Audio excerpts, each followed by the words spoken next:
Hey guys, let's talk about your next paper, which is the narrative paper. Okay, so the first thing that you need to know about this paper is that I'm asking you to tell me a story. So while you learn description with the last paper, I don't want you to forget all of that. What I want you to do is take the skills that you learned about writing great description and bring it to the narrative paper. So we're going to work on telling a story, but we're going to make it a really descriptive story um, and combine those two skills. All right, so we're going to go through this PowerPoint. I'm going to try to make it quick so you can go ahead and get to writing your paper, but narrative tells us a story. It can be a pattern of development in itself or part of some other work. So what that means is you can write a narrative all by itself. Or you can always use narrative as a way to put together supporting details. So maybe you tell a story to prove a point you're making in a completely different paper. So that just something to keep in mind is narrative can stand on its own, but it can also be an internal way we organize information. All right, so what is a narrative about? Well, we usually talk about narrative in that it's, about the time I went fishing or about the time I rode a roller coaster. But that's not what the point of narrative really is. Really, the idea of narrative is that we share our feelings and emotions with each other. If we talk about the time we go fishing, maybe it's, the joy or the excitement when we were successful or riding a roller coaster. It's really more about the feeling of fear that we all can share together, because even though I wasn't there in your story, I have felt those same feelings. And so that's what makes narrative so powerful. And we as humans just have this need to tell story, to share our story with each other. I love this quote by Willa Cather. She said, "There are really only 2 or 3 human stories, and they go on repeating themselves as fiercely as if they had never happened before." And this is true. Think about it. If you go see a scary movie, you know what's going to happen. If you go watch a romantic comedy, you already know what's going to happen. And yet we keep watching them over and over again. Why? Because we connect to those feelings that we get from those different stories. What makes each story different, though, is our own vision or our own understanding of the experience that we're having. Okay, so that's what makes a story different. Here's what I want you to do for this particular paper. I want you to give me a compressed moment that has a powerful meaning. Okay, that's what makes really good narrative. If you ever sit and listen to somebody who is a great storyteller, what they do so well is understand that the moment should be short and the meaning should be long. Okay, and so what I mean by that is I want you to give me small. Okay, I want you to think small here. So I don't want you to tell me about your whole trip to Florida. It's not what I'm looking for here. What I want is the moment that you thought you might drown in that wave that came over. Okay, so that 30 seconds of time when you felt that great fear and you learned something from it. So I don't want the whole day. I don't want your whole trip, because that's boring. That's not interesting. And we don't get to the heart, to the meaning of the story. So I want you to skip all the fluff and I want you to get to the heart of the story. So, for example, most of you probably have gone to Silver Dollar City. Well, I don't want you to tell me about your whole day at Silver Dollar City. That's boring. What I want you to tell me about is the moment you decided to ride that ride that you were afraid to ride, and you had to overcome that fear to do it, or something like that. So don't tell me about when you fell in love with that girl and your whole relationship. Tell us about the one moment that you knew you were in love with her. And hopefully you see the difference here. So I'm thinking seconds, minutes of time. Keep it very, very focused on a specific moment that had deep meaning to it. So keep the moment short and the meaning long. All right? Something that has a lot of meaning. You say, "Miss Witcher, what in the world are you talking about that has a lot of meaning?" What I mean by that is, what did you learn? Where you learned something, where you realized something, that something deep and profound was happening.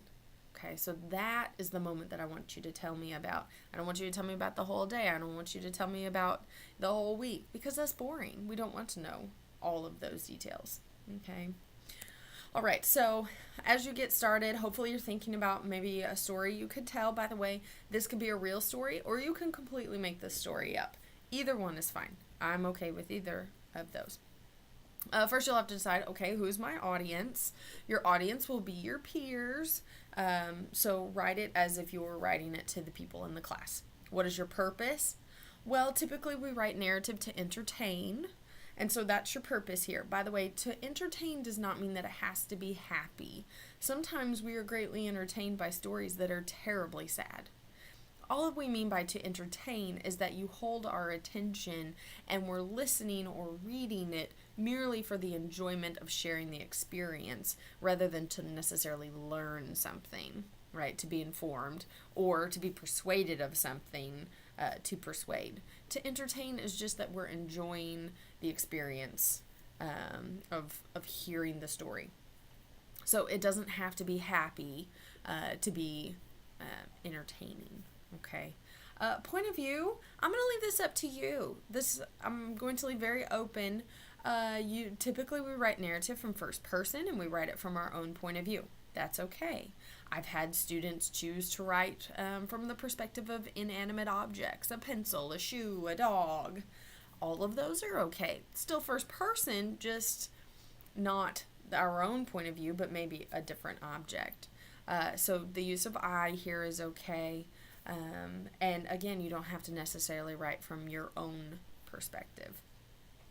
So maybe you're thinking about ideas, maybe you're not sure what topic you should write about. By the way, if you are doing the challenge, that needs to be your topic because this is the first challenge paper. So here are some ideas to help you. First of all, just brainstorm some of your most powerful memories. What are some of those things? Some of my earliest memories are things like the day I met my brother after he was born. That's probably one of my most powerful memories. So I could talk about that moment when I first met him. Something like that. So brainstorm some memories that you have, just really powerful ones, where something significantly changed or you learned something very powerful in a particular moment. Okay? Another idea is to do what I call the neighborhood activity, and that is draw your neighborhood. Okay? What did it look like? And maybe your neighborhood was pretty sparse because you lived on a large farm. That's okay. Draw that. In there, once you draw the neighborhood, write some of the memories you have in those different places. Okay, so, maybe your best friend lived down the road. What are some of the memories you have there? Places trigger memories. And so if you can think of some of those significant places in your life, those carry certain memories.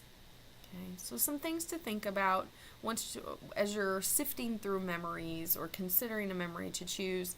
You want to ask yourself these 3 questions. Is it significant? So was it powerful? Did I learn something? Do you remember it clearly enough that you can write about it? And third, of course, are you willing to share it? Sometimes the memories we have are incredibly painful, and maybe you are willing to share it. It will be with me for most of you, but maybe you're not. And so you'll have to decide if you're ready to share some of those things. All right, so the first thing you'll need to do as far as a topic is I want you to choose a memory that has a strong emotion attached to it. Why? Because that emotion part, that what you learned part, is your so what for this paper. So you're going to need to have that. Okay? And then once you've decided on a topic, and by topic I mean a specific event that you're going to write about, we need to talk about your thesis. The thesis for this paper is what is your moment and what did you learn? Okay, or what are we supposed to learn from your moment? So we need to put those 2 things together to get your thesis. So I've given you an example here. Riding a roller coaster. I abhor roller coasters. I don't understand people's love of roller coasters. I like my feet firmly planted on the ground. But I was able to, every once in a while, convince myself to ride one. And so, what did I learn from that? I learned that facing my fears can be rewarding. Because I can say that I've ridden Powder Keg. That's the particular roller coaster I was thinking of. My husband convinced me to ride it, even though I do not like roller coasters.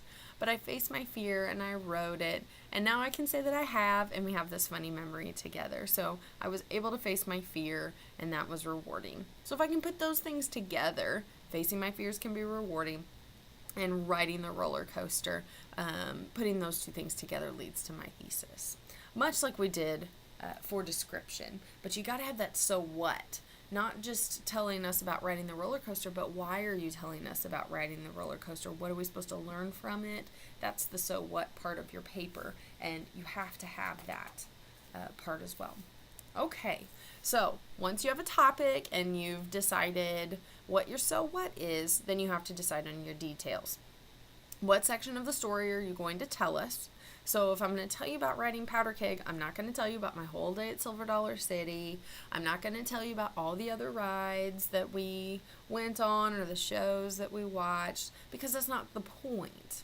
All right, the point here is to get to the heart of this particular story and to drive home this idea of facing my fears. All right, so then I can fill out these questions. Who was there? What happened? When was it? Where was I? And your so what? What did I learn from it? If you're able to fill out each of those questions, you should have a good chunk of details to use then in the body of your paper. But let's pause there for a second, and much like description, you only should choose details that help move the story along and help drive the point you're trying to make. So I wouldn't include every detail. I would tell you details that help move you through the 50 seconds that it took for me to ride the roller coaster, and also drive the point home that I was very afraid, but I learned to overcome my fear. So what I don't want to have to write on your paper is, all right, Leafy, I had a great aunt who was 95 years old, and she would take 5 hours to tell a story that could have been told in 5 minutes. So don't do that. Keep it short, keep it focused, keep it concise, and to the point.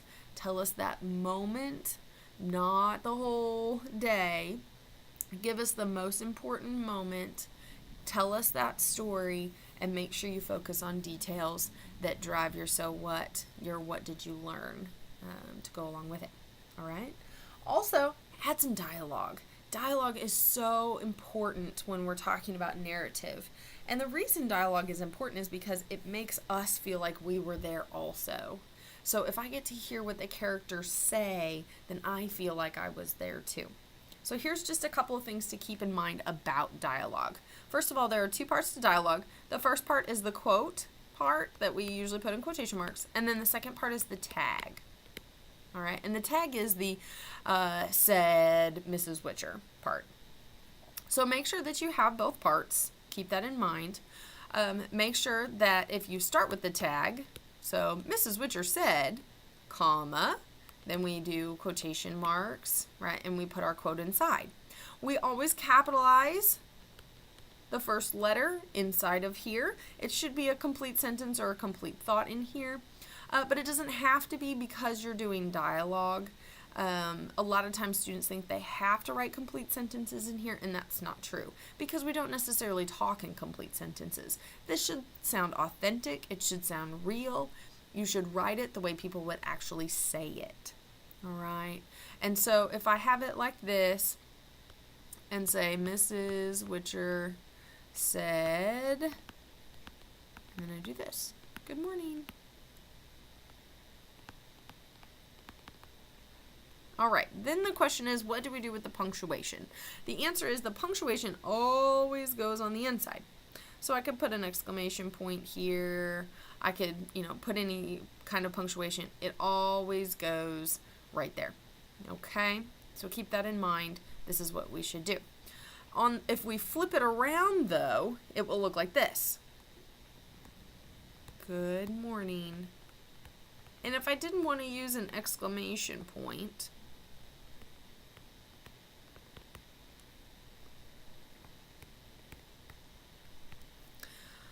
I would not put a period here because the thought still continues on with the rest of the tag. So I would not put a period here. Instead, I need a gentler separation, which then would be my comma. So I put a comma here. So I'd have good morning, comma, said Mrs. Witcher.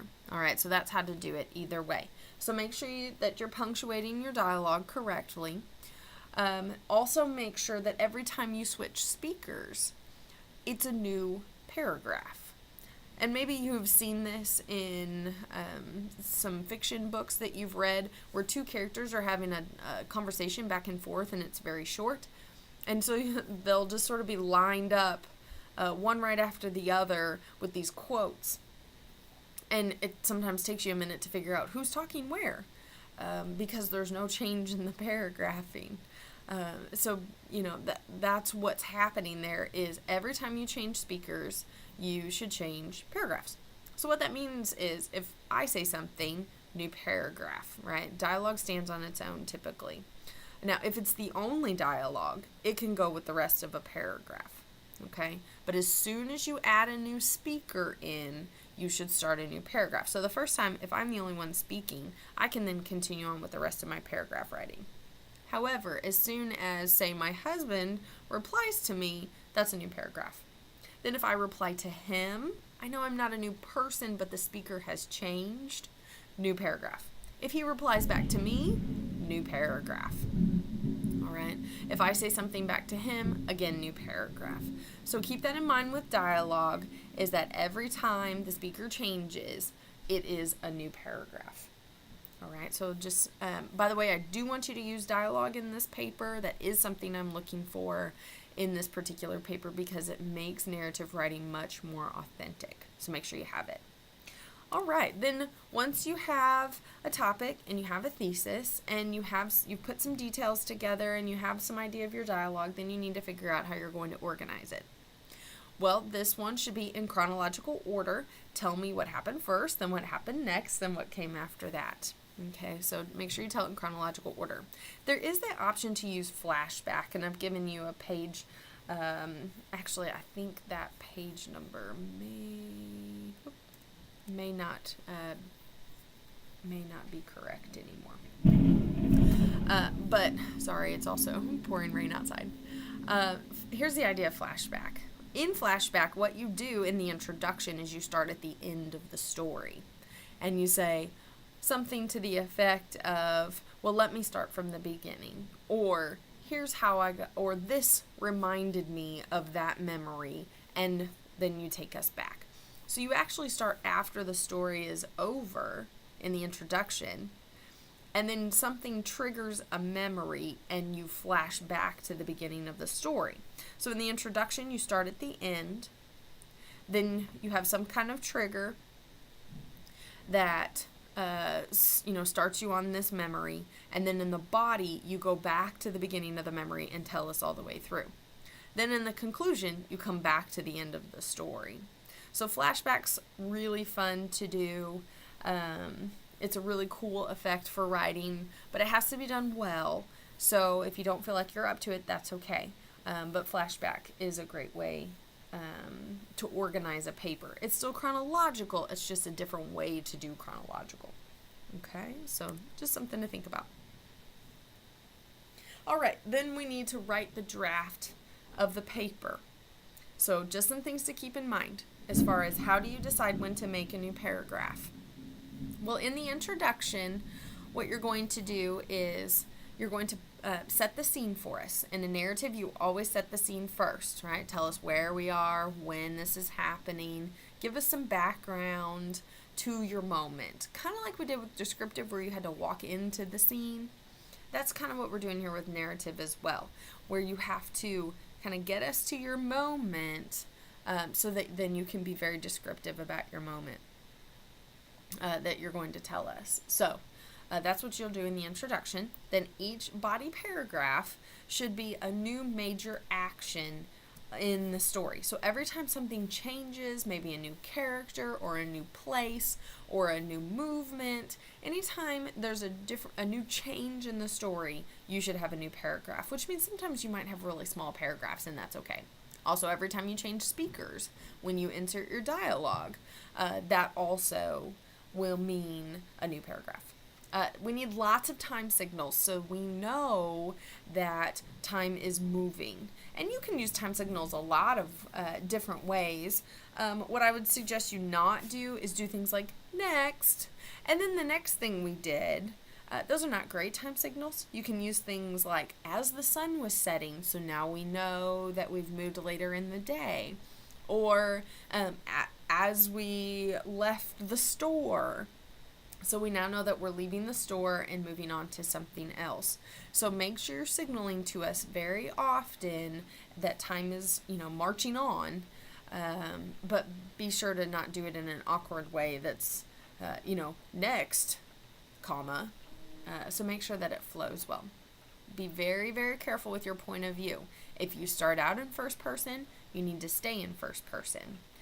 And be very careful with your verb tense. If you start out in present tense, you need to stay in present tense. So if you're going to tell us the story as if it's happening right now, you need to do that the whole way through.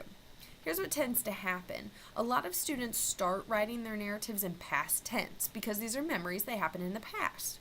But as we get going, we get into the story and telling the story, and it's almost like we're there. And so then your verb tense changes to present, as if we're now telling it as if it's happening right now. And so be very, very careful that you don't start with things like is and then switch to was throughout your paper as you go through your paper. So be very careful with your verb tense and your point of view. By the way, be very careful not to use you because you mean I. I wasn't there as the reader. Your classmates were not there as the reader, and so the word you doesn't make sense in this paper. Okay? Please also avoid commentary. We don't need a lot of words like that, so don't include those. All right? Give us lots of sensory details. This should still be very descriptive. The strategies and skills we were working on with description have not gone away. Now we're just adding something new on top of it. So all of those things we were talking about using our five senses and about showing, don't telling, all of that still needs to come into play in this paper. You still should be very descriptive, but be descriptive while you tell me a story. All right? And be sure that you include dialogue. So definitely looking for that. All right, just a few things to keep in mind. Circle endings are fun. That's that flashback idea where you start and finish. You start somewhere, and then in the conclusion, you come back to that. So maybe something that you mentioned in the introduction, you come back to again in the conclusion. Those are kind of fun to do. That's just something if you're feeling creative that you might want to give a try. Be very, very careful with repeating words and phrases. When we tell story, we tend to fall into our traditional vocabulary, and we fall into those words that we use very often. So just be careful that when you're writing narrative that you're using lots of variety in your words and phrases. Be very careful with your comma rules, especially two complete sentences put together with a comma. Because we tend to write longer sentences when we write narrative, so be very careful. Maybe throw some semicolons in there just to change it up for your sentence variety. Also, watch your pronouns.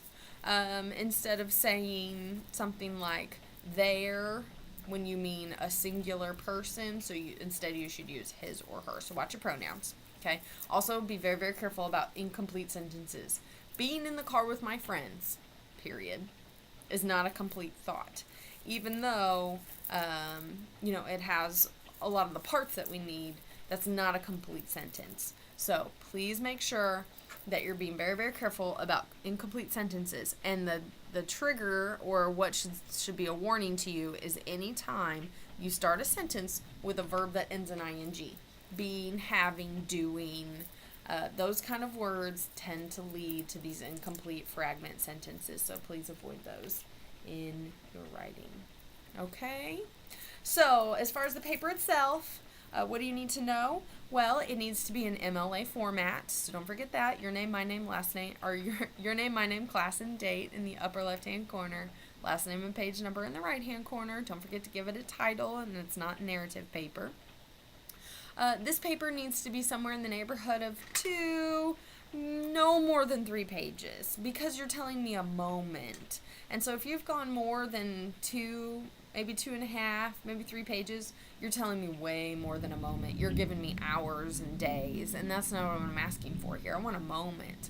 I want minutes. I want maybe an hour, something like that, because I want to get to the most important part of the story. That's the part that I want you to tell me, all right, in the body of the paper. Again, in the introduction and conclusion of this paper, it's okay to kind of, speed through how we get to your moment, and then in the conclusion, kind of walk out of that moment, what happens after your moment, and of course, again, coming back to that idea of what did you learn from the moment. And all of the details that you're giving me when you're giving me the story should help lead us to that understanding that this is what you're learning. So when I'm talking about facing my fears, I'm going to give lots of details about how afraid I was, so you understand that I was facing my fear. You can't just throw, here's what I learned from this little story in the conclusion, when you never talked about that anywhere else in the body of the paper in the actual story. So keep that in mind. All right. So somewhere between 2-3 pages is plenty long. Otherwise, your scope of the story is way too long. Okay. If you have any questions, please email me or stop by and see me if you're here on campus. And I will see you guys next time. Bye.